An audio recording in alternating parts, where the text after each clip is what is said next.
Welcome, and good evening to you. Welcome to the Rush. My name is Randolph Critchlow. I want to say thank you very much for being a part of the program this evening. Welcome to those persons joining us internationally in the region and right here in Guyana. Beautiful Guyana. It is Tuesday, folks. It is Tuesday, the 2nd of November, 2021. And I want to say thank you very much to all of you who are joining us on the Rush this afternoon. It is 7:01 in Guyana. Thank you very much for tuning in. Welcome to the Rush, folks. We have so many things to unpack. Welcome to the Rush, where we unpack the credible and valid information, folks. Whilst you say where you're from and where you're calling us, not where you're joining us from, in the comment section. Welcome those persons joining us on YouTube. Welcome to those persons joining us on Facebook. Remember to follow the page for your notifications, folks. Press the follow button, press the like button on the Facebook pages, and you will be able to know when we are on and bringing you credible and valid information every single day with our programming across the platforms on YouTube. Remember, do not leave the YouTube page without pressing the subscribe button and press that little notification bell so you will be notified when we are on. Go right ahead, people.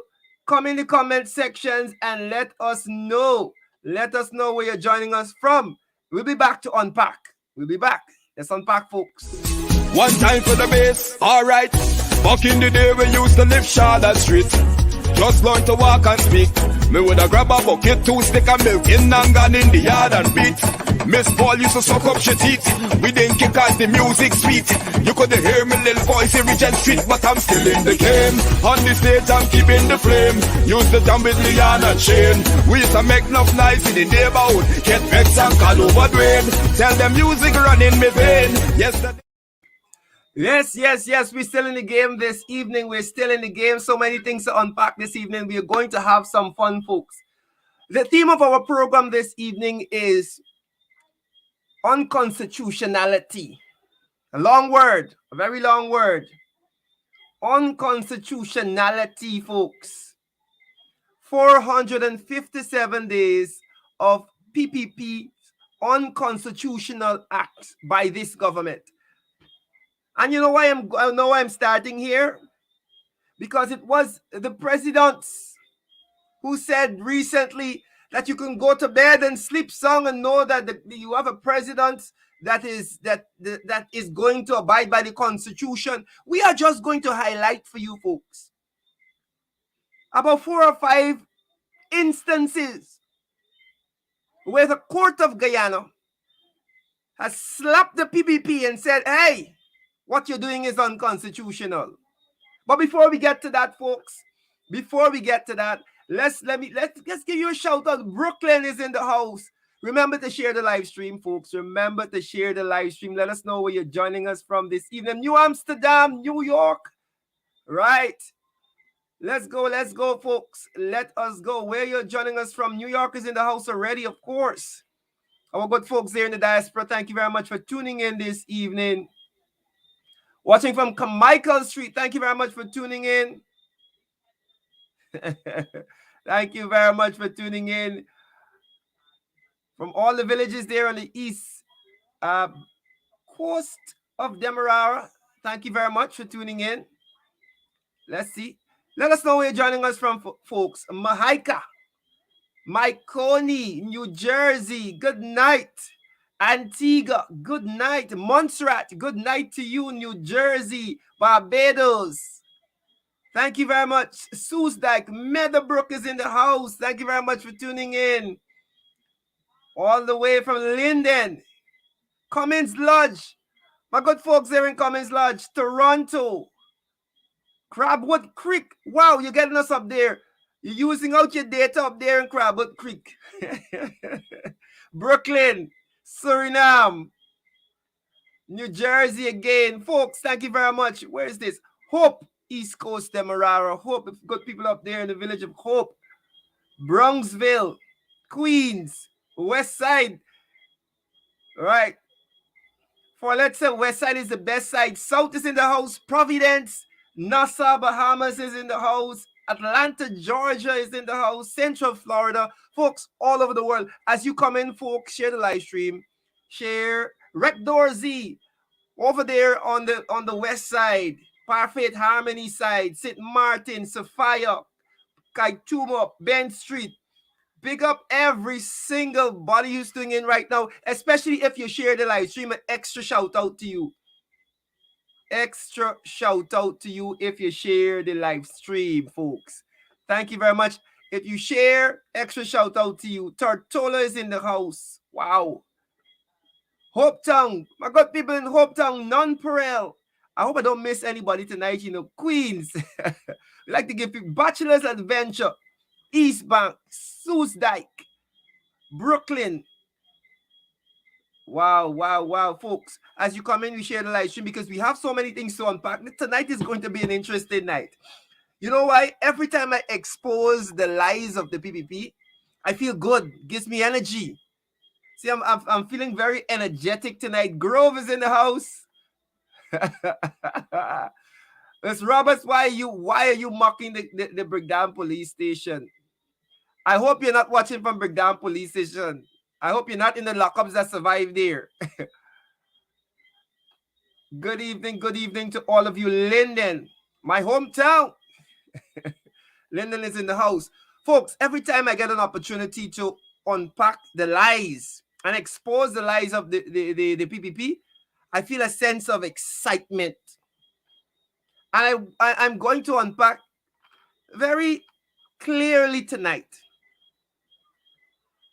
some issues that you wouldn't hear on Newsroom or Channel 28 or Channel 11 or 65. The people that feel that they must just push the PPP lies and propaganda. You wouldn't hear it there. Dartmouth, Lagrange, let me just give you a few more shout out. Grove.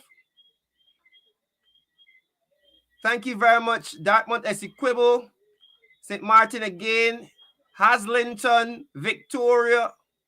Thank you very much.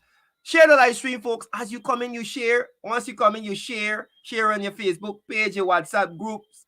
Because we're going to be unpacking some things tonight. We are going to be unpacking some things tonight. Yes, every single time I get to expose this wicked cabal for who they are. I've noticed, folks, and let me say this in my opening take. Let me say this right now. I have noticed what the PPP strategy is. Right? Siobhan Fraser says she's watching from Freedom House. Welcome, everyone. Welcome. Tushen. Thank you very much for tuning in, New York. Thank you. Let's go, folks. I've noticed what the PPP strategy is, And it's not a very sophisticated strategy. Don't let anybody fool y'all. It's not a very sophisticated strategy. Right? They think they're smart. That's the problem. They think they're smart. So what they do, because the president is supposed to have some national platform and international voice, there's this thing when the president talk, people supposed to listen, and his words supposed to have some sort of weight. They are hoping and depending on that to whitewash the foolishness that Jack Deal and the other members of the cabal are pushing in the background. So let me give you an example of why I say this. And this is my observation. Every time we see the PPP going down a road that may be deemed negative, you hear the president saying something that is counter to that. They're discriminating. The president come out, there's no discrimination. And he goes on some international stage and tries to whitewash what is happening in the country. There is obvious extrajudicial killing. Police officers killing people. They don't have their day in court. It's outside of the judiciary. Right? The president goes on the international scene and says, you know what? No, there's no such thing in Guyana. Guyana is a paradise that everything is fine. So he uses his platform and his podium to try and whitewash. Now, we've been seeing over the last 457 days the constant unconstitutional acts by this installed cabal. And so what does the president do? He has to now come and try and whitewash with his words, because somehow when the president says it, right, we're supposed to believe it. Puts on his blue pajama suit to come tell us that, you know what, everything we are doing is constitutional. You can go to bed and rest assured that we are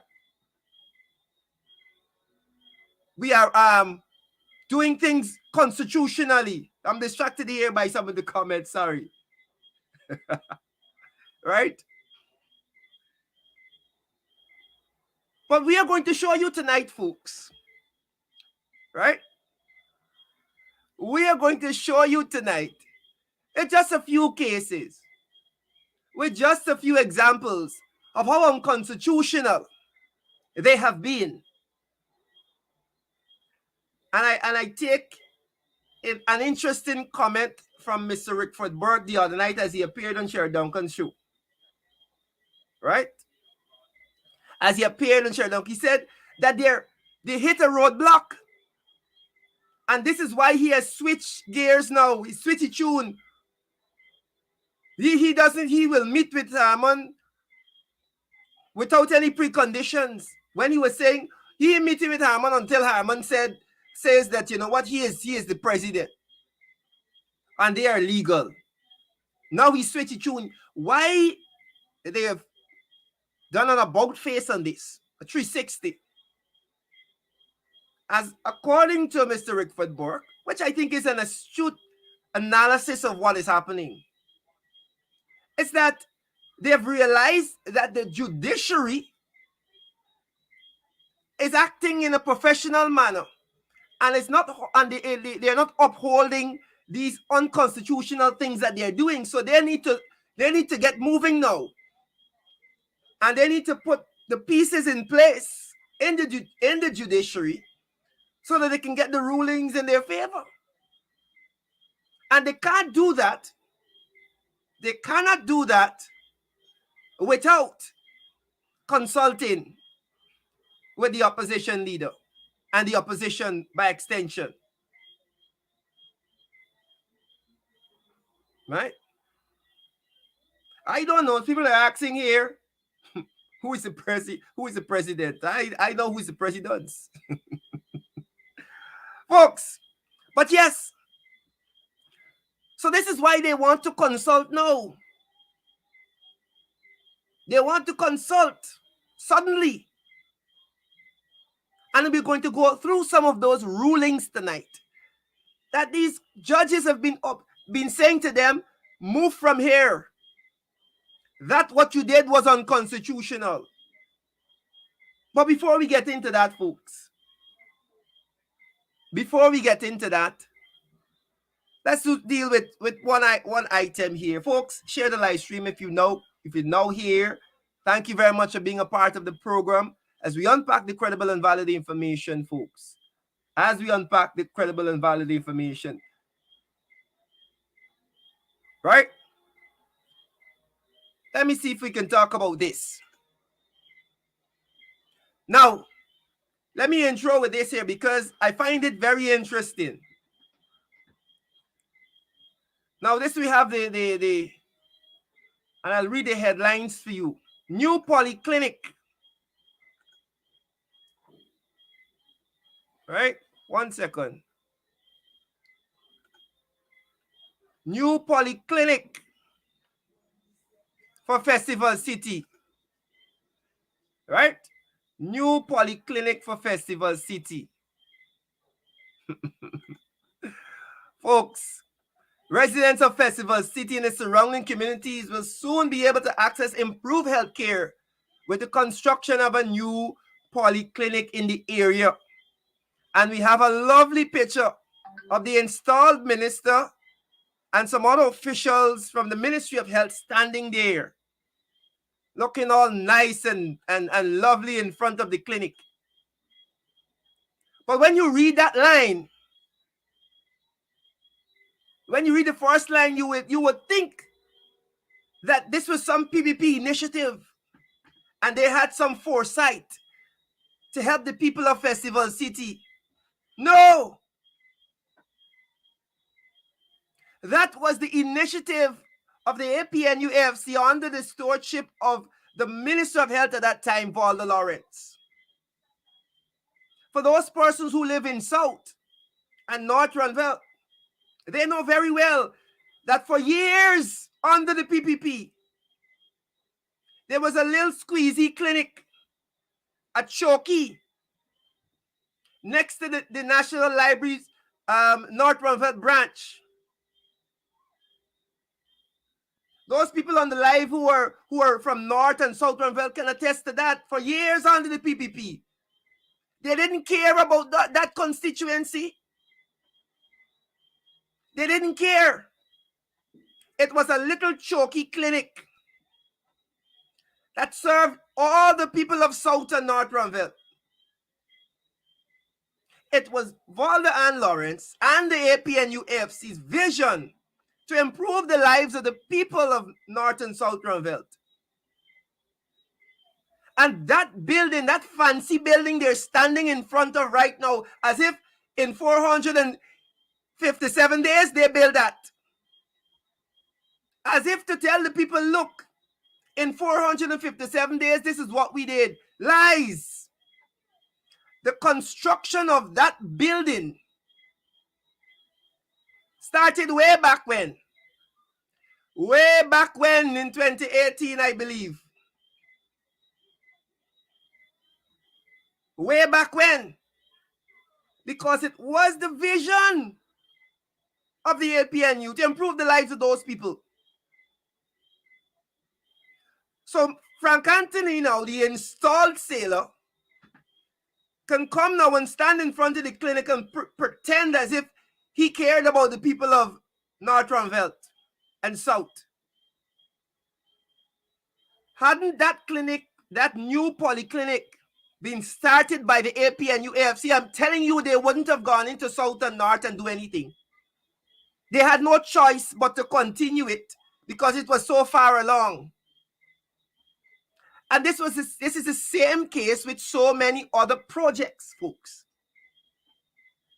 This is the same case with so many other projects.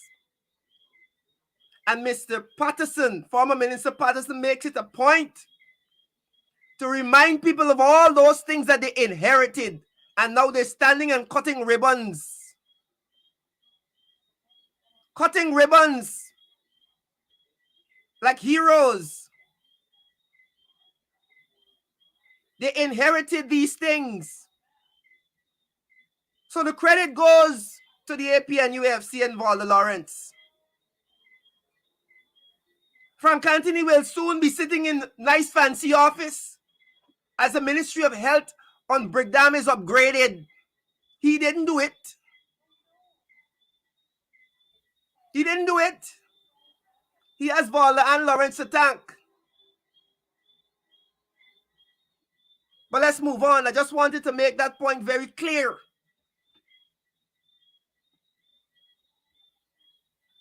Very, very clear. Let us be clear about it, folks. When you see them come and cut ribbons a year after, when the project was already in train 2 years now, know whose idea it was to improve your life. Not going to say any more on that. I'm not. Because we have so many other things to unpack this evening. We have so many other things to unpack. Let's go, folks. Let's jump right in.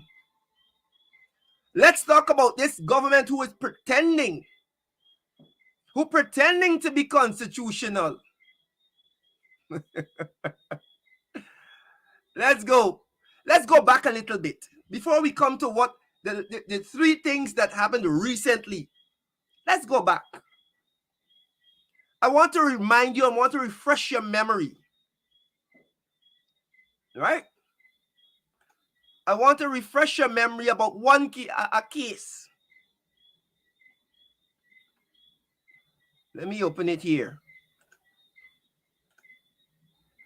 Right. Let's refresh our memories about this case. The Chief Justice ruled appointment of PPP parliamentary secretaries unlawful. Remember, we're taking this the backdrop of the president saying, look, all we are doing is constitutional. All we're doing is constitutional. You can go to sleep and be assured that we're acting constitutionally. Well, on the 20th of April, 2021, the Chief Justice said to you, hey, those two people that you put in parliament, that is unconstitutional. It's unlawful. So don't come to us now, Irfan, telling us how everything y'all doing constitutional. Let's just read a bit. Let's read a bit. Chief Justice Roxanne George, moments ago, this was on April the 20th, folks. Let's consider the evidence. Ruled that the appointment of PPP's Parliamentary Secretary Sarah Brown and Vikash Ramkisoon to the National Assembly was unlawful. Of course, again, Senior Counsel Royce Ford was on the case. He was on the case. Unlawful, folks. I know that you remember it. When they had them sitting in parliament, referring to them as parliamentarians. All manner of things. All manner of things.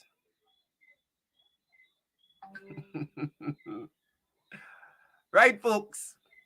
That's just one. Let's consider another case. Since we're on a roll right now. We're on a roll. Let's talk about the so-called constitutional PPP. All right? Let's talk about them. More recently, folks. Most recently, we had this case. I'll share it with you. I like to share, sharing is caring. Most recently, we had this case. Hold on, I got it for you. I got it right here. I got it here. Right? More blows for Nandalal. That is what it says. More blows for Nandalal. I'll make it big so you can see it. More blows for Nandalal. Let us read a little bit of what it says. Right? Let's go through. The courts ruled that the approval of budget proposal and for constitutional agencies back in 2020 was unlawful. This is the PPP that the government, that the president said, they do everything by the Constitution. Right? They're doing everything by the Constitution. But what does the court say? Justice Franklin Holder on Monday ruled that the consideration and approval of the budget proposals for constitutional agencies by the National Assembly in September 2020 was unlawful, dealing another defeat to the Attorney General and Minister of Legal Affairs, Anil Nandalal, and by extension, the government. In the case, which was brought by APNU AFC Member of Parliament David Patterson against the Attorney General and the Minister of Finance, Justice Holder explained that the respondents could not have relied on the doctrine of necessity as a defense to their violation of Section 81 and 2 of the Fiscal Management and Accountability Act, as argued by the Attorney General. Man, that's a mouthful, but let me explain, let me break it down and unpack it for you. Let me break it down and unpack it. Right? Back in 2020, they brought what they called an emergency budget to the National Assembly, but they did not follow any constitutional procedure. And we'll talk about those procedures just now. So what the court has said, essentially, people, is that when they approved that budget, that emergency, so-called emergency budget in 2020, it was unconstitutional, unlawful. Remember, the president said that we do things, all they're doing is on they're very constitutional. Hogwash. Bovine excretus.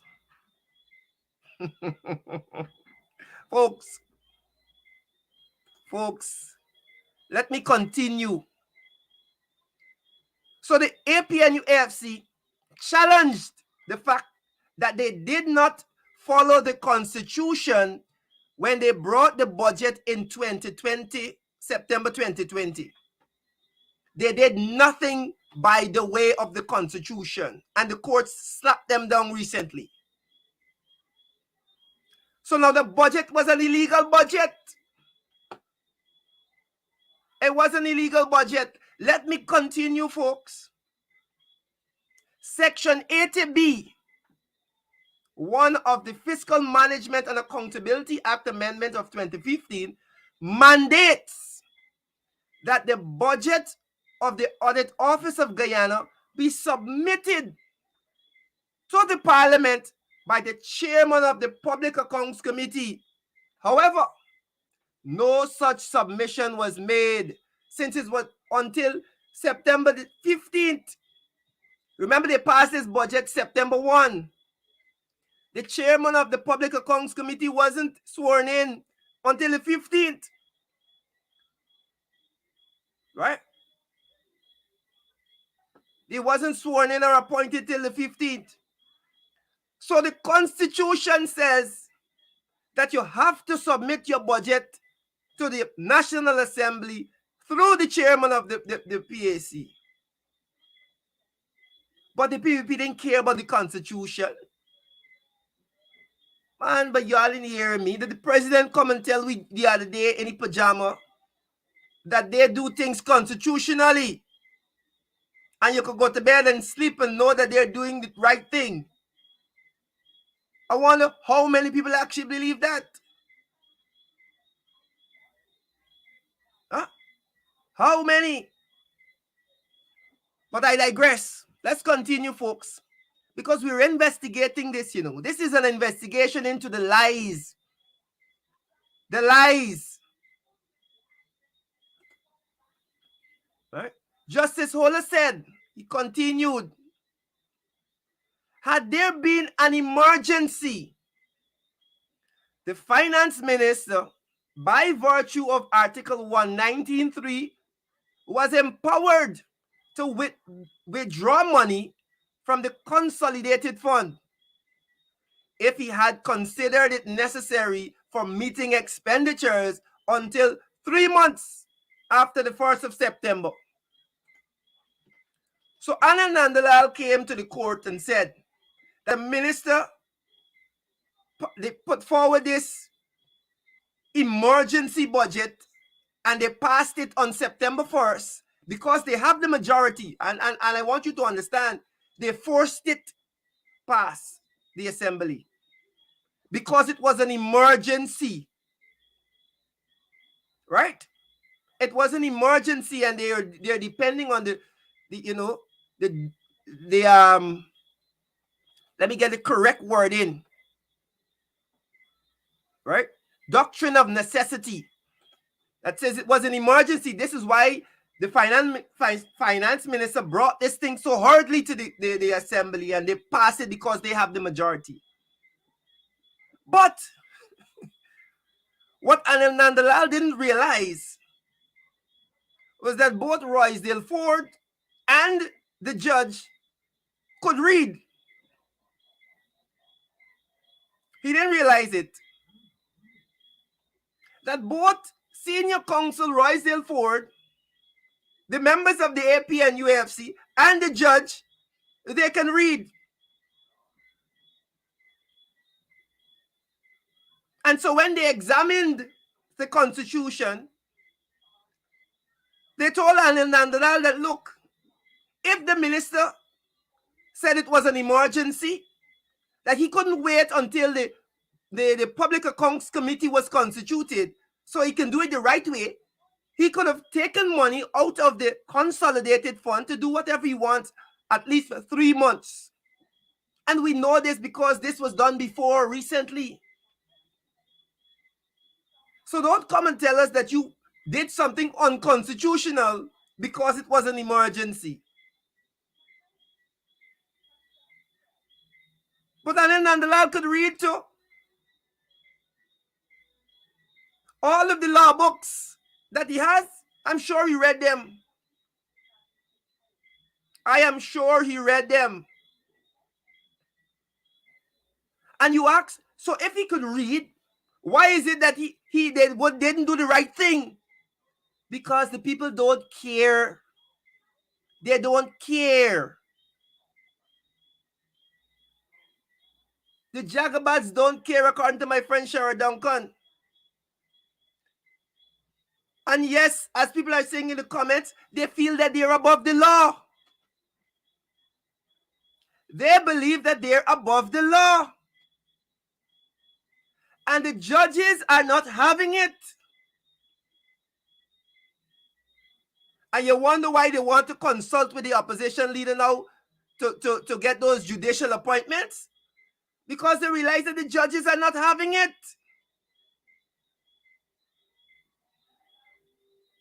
This constitutional government that the president's talking about, nobody is seeing it. He alone seeing it.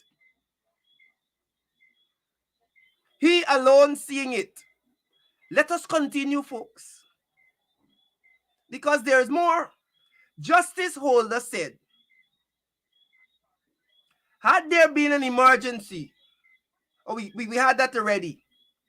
He said that there is ample provision by virtue of Article 119.3 to address any perceived dilemma related to financing the new government and the constitutional agency. He said again that there was ample provision in the Constitution for it. So you don't need to do the wrong thing. Anil, you didn't need to do the wrong thing. Minister of Finance, well, I gotta get your name right. Ashley, who is the senior minister responsible for finance in the office of the president, something like that. Whatever it is. Whatever it is. They needed to do the right thing. So when the president comes out and says, we are very constitutional. Hell no. The evidence is there.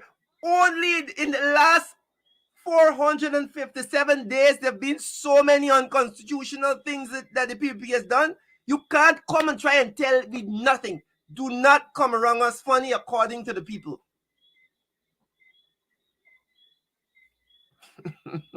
Mr. Pin said they want to play Bajan. They want to play Bajan. When last I hear the word? Well, let me don't use the word Bajan, because Anil is being sued for the word, for saying that, calling Paul Slow a Bajan. Boy. Folks, the High Court, let's continue. As such, he declared that the consideration and approval of budget proposals of constitutional agencies by the National Assembly, which was done on September 1st, 2020, was a breach It was a breach of Section 80B 1 and 2 of the Fiscal Management and Accountability Act. Right? The court also declared that the failure on the part of the government, the PPP government, illegal installed government, to circulate the budget proposal. They ain't even had the courtesy to circulate the proposals. Circulate the proposals of constitutional agencies to the APNUFC members of parliament prior to September 1. So imagine you are sitting in parliament and you see a budget come, you don't even know how it reached there. They didn't tell you before. They didn't show you it. The judge said that their failure to circulate it to the members of the APNUFC parliamentarians was also a breach. They like this word. A breach of Section 80B of the Financial Management and Accountability Act. Fiscal Management and Accountability Act. The courts rejected the argument. Well, Anil getting a lot of rejections lately. I hope his self-esteem is okay. I hope so. The court rejected the arguments of the Attorney General, which sought to justify the illegal process and conduct of the Minister of Finance. Illegal. They making joke? As somebody said, everything is about these people illegal. So that was another case. Remember, they said that the parliamentary secretaries were illegal. Now, the budget that they passed was illegal. What else? Let us continue, folks. Let us continue. Last month, Justice Harnanan. Sorry. See these names. Justice Nareshwar Harnanan ruled that the budgetary process utilized by the PPP civic government violated the Constitution. This is not the case that we done. This is the next case, you know. Now we have the three cases. Parliamentary secretary cases, the illegal budget cases. Now the process utilized. I remember we talking about this when they wanted to strip those constitutional agencies of their autonomy, so to speak, by controlling their budgets. That the minister must control the budget. So, Teaching Service Commission, Police Service Commission, Judicial Service Commission, all of these constitutional agencies, they wanted to control their budgets. Well, the judge was saying, no, they get slapped again. That the process used by the PPP administration violated the Constitution. It was explained that constitutional agencies ought not to be lumped with budgetary agencies as they constitute a direct charge on the consolidated fund. This was another case, folks. We had three, and we ain't gone far. Illegal parliamentary secretaries, unconstitutional. Illegal emergency budget, unconstitutional. Illegal process of trying to take the budgetary power away from the constitutional agencies, unconstitutional. We need a song for these people called Unconstitutional. Right? And we had more, folks. We had more. They can't help themselves, you know. They can't help themselves. What else has been in the news that shows their unconstitutional nature? Let's consider it, folks. I tell y'all, we get a lot to unpack tonight. I told you so. That's why you need to share the live stream. Let a friend know, let family know that the credible and valid information is being shared. I'm telling you, you don't have to pay for it. You don't have to pay. Facebook is free. When we come to the Police Service Commission, one of those same commissions that they were trying to take the budgetary will away from. But the Police Service Commission is a whole ant's nest by itself. But we are just going to be looking tonight at how and why their actions, the same president that came on the television in his pajamas and told us that all they do is constitutional.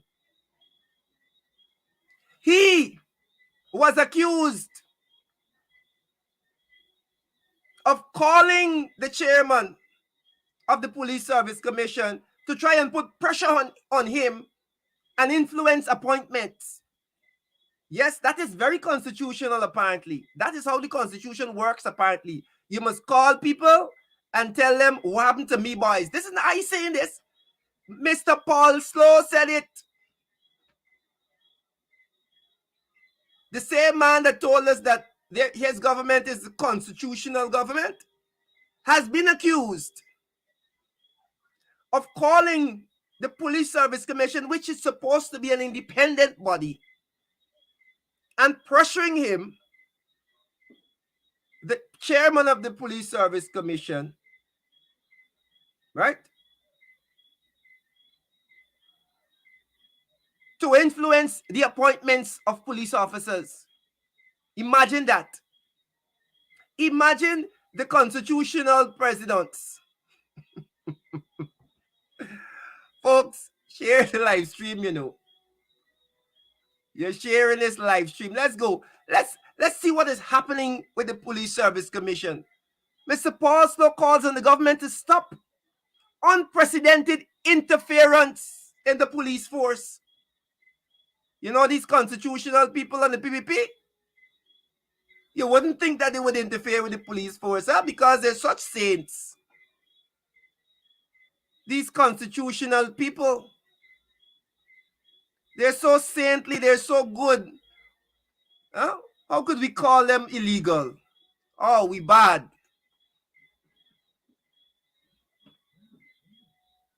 Making joke, folks. Let's listen to what Mr. Paul Slow said. Former Police Service Commission Chairman said a professional Guyana police force would require ethical leadership, and that is something which he said is sadly lacking at this time.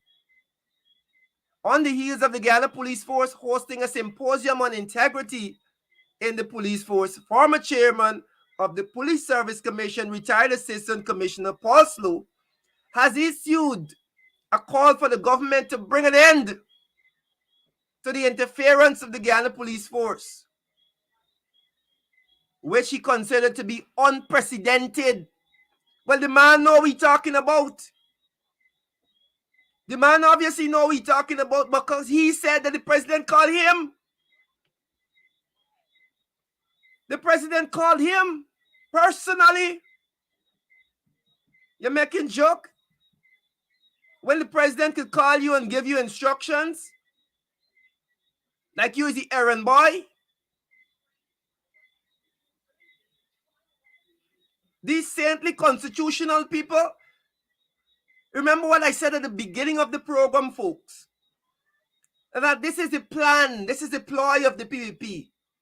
Do stupidness, but then the president come to whitewash it. Oh, we're not racial, we're not prejudiced, we're not biased.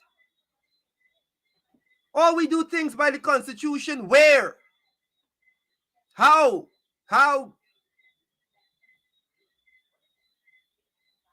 Right? How, folks? Let us continue. Let us listen, because what Paul Slow is saying here is very damning. It is very damning.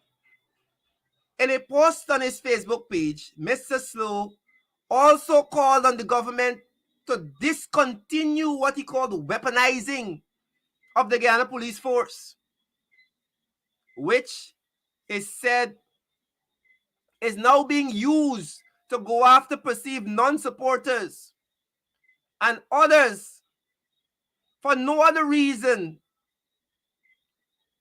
than them remaining professional and not acquiesce, and they don't acquiesce to the political demands. While he was still chairman of the Police Service Commission, Paul Slow complained that the president contacted him about promotions of specific officers in the force. He also complained that the Home Affairs Minister interfered directly in the operations of the police force. Slow has since found himself facing fraud and other charges in the local courts. Right? He has denied these charges and believed that he is being targeted. He also in his Facebook post today said that the Minister of Home Affairs must stay out of operational matters in the force. This is a man who served the Guyana Police Force with distinction for years. These matters, he said, right, must be dealt with by the Commissioner of Police. Slow served the Guyana Police Force for over 35 years. And he called for the police force to stop encouraging, right, the undermining of the commissioner. Madness going on in the police force, you know. Madness, folks. Madness. And so we continue to watch. And as we interrogate people, as we interrogate the claims by the president that his government is somehow constitutional, we find that statement to be outrightly false. Squarely false. In the face of only 4 cases that I would have brought to your attention, you can see, and these cases, I'm speaking about cases between April to now. Not a whole year. From April to now, the cases that would have been decided in court.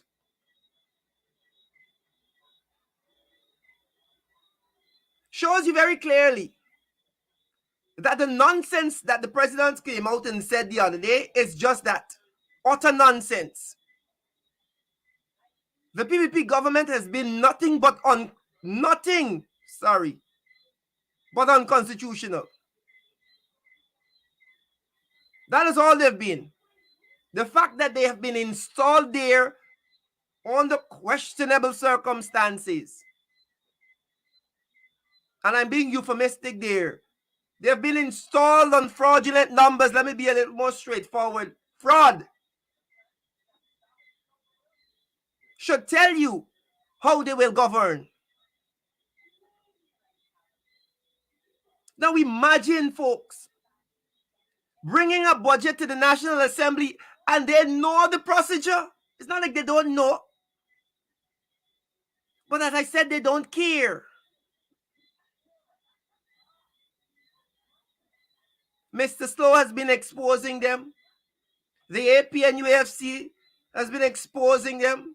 The work being done by those parliamentarians led by Mr. Harmon and led by Senior Counsel Royce Ilford in the courts. They've been exposing them daily. Daily they're being exposed. Ruling after ruling.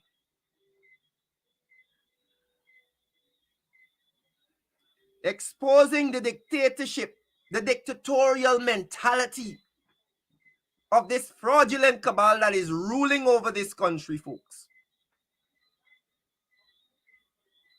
So I'll tell the presidents this evening, don't come around with funny with talk about you being constitutional. You're not even there constitutionally sitting in that seat. Not even constitutionally properly sitting in that seat. And you would think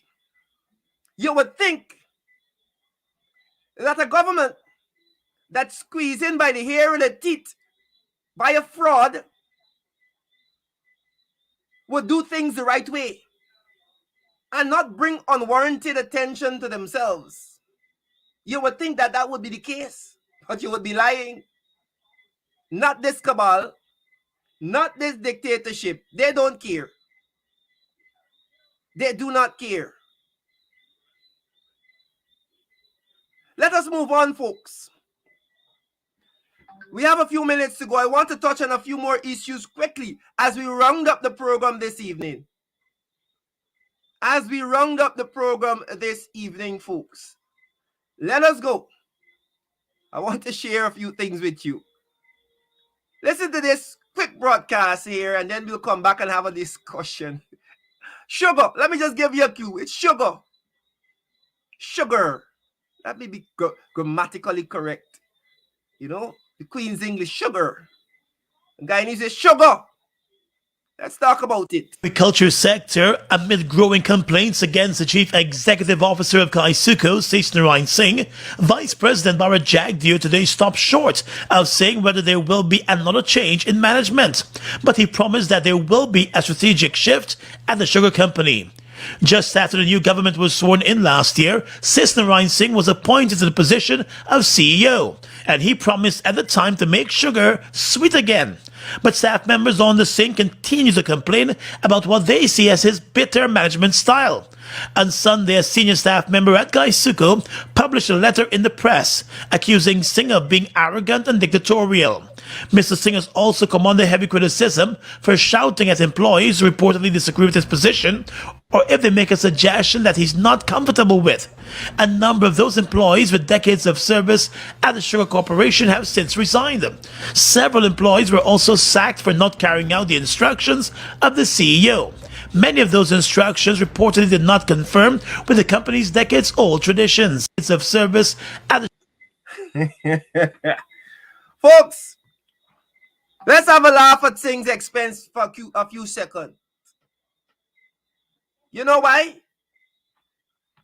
Because we know the foolishness that's going on with GUYSUCO. We know the waste. But as I said, 2020, a little after when Sase Singh was given this sugar job, this sweet job, and he said he can make sugar sweet again, I said, I'm sorry for you, boy. The PPP doesn't like you. They give you the industry or the job that's failing until you turn it around. Had you running around the country with packs of sugar in your hand, like you selling sugar now. But what is interesting, folks, is the reports coming out of GUYSUCO. That the man shouting on people, firing people for not following the instructions that don't comply with policy. It's not saying this. It's the people who resign saying it. And now Jagdeo has hinted, he said, oh, rightly, they got movie. How much money sugar making again? Waste. Waste, man. Waste time. Waste, man. Waste time. Folks, I can't even say what I want to say. Confusion all over. Says no, right? All the focus, by. All the focus. Let's move on, folks. We have a few minutes, 4 minutes before we got to jump in the ring with Chair Duncan, but let's consider something else. Let's talk about, let's change our focus and tell you something about health now before we go. Health Minister Dr. Frank Anthony today defended the government's move to now treat partially vaccinated citizens similar to those who are unvaccinated. The health minister believes that persons have had a long time to get fully vaccinated. The minister, who has long complained about persons not returning for their second dose shots, said the data continues to show the same trend. He said in some cases, a lot of time has elapsed between doses. Now, if you only have one dose of the vaccine, it's not going to be adequate for you to get full protection. And that is why this measure is necessary, so that people get both doses of the 2-dose vaccine. And after your second dose, 14 days after, you're considered to be fully vaccinated. According to Dr. Anthony, it is important that persons who have not yet received a second dose of the vaccine visit a health facility soon to get that second dose shot. The minister said there will be no exceptions for persons awaiting the second dose because there are adequate vaccines available. We have adequate vaccines for a second dose, whether it's AstraZeneca, whether it's the Sputnik V, Sinopharm. We have adequate doses available, and therefore people should go and get their second dose. Go get your second dose, people, because if you get one dose, you're like you're unvaccinated. So, this has created some more problems. As we thought, we'll go into this a little later on Friday when we come back for our second show for the week. But imagine you're thinking, okay, I have some business to do at the bank, and I'm going to go and get this vaccine, man, because I need to go and get this thing done. You go and get your first dose, now you got to wait a month. But folks, if you consult with your doctor, and you have come to the consensus that you will take the vaccine, please do. As we wind up the program, we're going to talk about the vaccine confusion and the vaccine books on our Friday program. But as we wind up the program, folks, I am sure that you know that the curfew has been extended, pushed back to 12 o'clock. I'm sure that you know that. By the steady increase in COVID-19 cases, the National COVID-19 Task Force has adjusted a number of its COVID-19 regulations from today. In the new gazetted order, the national curfew will now be from 12 midnight to 4 a.m. The curfew previously started at 10:30 p.m. With the reduction in the curfew hours, businesses, including bars, restaurants, and casinos, are being given additional time to operate. Based on the updated measures, those businesses will now be allowed to remain open until 11 p.m. daily. The hosting and promotion of private parties remain prohibited. Religious organizations will now be allowed to have 60% of capacity of their buildings attend worship meetings. The task force is also advising that in keeping with the government's vaccination policy, a person will only be considered to be fully vaccinated after receiving the 2 doses of their COVID-19 vaccine. Right. Just to dig into this before we go, we have about a minute more in the program. You know what I wanted to say? If you're not going to do a curfew, if you're not going to do the curfew the right way, don't do it. Don't tell people 12 o'clock. It's not a curfew. It's not a curfew. All you're doing is creating ways for the police to collect money from people. That's all you're doing. That's all you're doing. If you're not going to do an actual curfew where people can actually be in the house at a decent time and stop mass gatherings, because that's essentially what the curfew was supposed to do, right? To dissuade people from gathering in mass. You can tell people go in the house 12 o'clock. Come on. Come on. It's best we just take the curfew away and focus on getting people vaccinated or educating people or doing something else. Because all you're doing by leaving this curfew in place at the time it is, which is really not a curfew, is creating the conditions for corruption and bribery. But folks, more on these issues on our Friday show. I hope you are able to get some information that is useful today. Right? As we conclude, we want to say thank you very much for continuing to support our programming. Those persons who want to support in a more tangible way, We, of course, have a PayPal account, therushgy@gmail.com. And we, of course, have our MMG account, 618-7321-617-0244. We thank those persons who have been contributing to the continued success of the program as we continue to bring you credible and valid information every Tuesdays and Fridays on APN UFC TV. If you want to contribute anything, we're not telling you how much to contribute. 617-0244, 618-7321, or therushgy@gmail.com. On Friday, we'll take your calls because we want to hear your views. As the race for the leadership of the PNCR continues, we will continue to bring you information on that. My name is Randolph Critchell. We thank you very much. Thousands of you for tuning in today.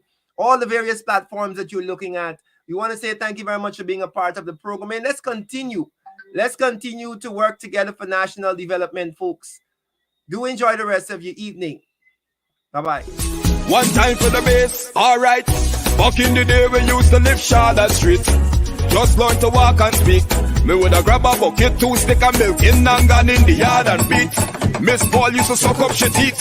We didn't kick cause the music sweet. You could hear me little voice in Regent Street, but I'm still in the game. On the stage I'm keeping the flame. Used to jump with Leon and Shane. We used to make love nice in the neighborhood. Get vexed and call over Dwayne. Tell them music run in me vein. Yesterday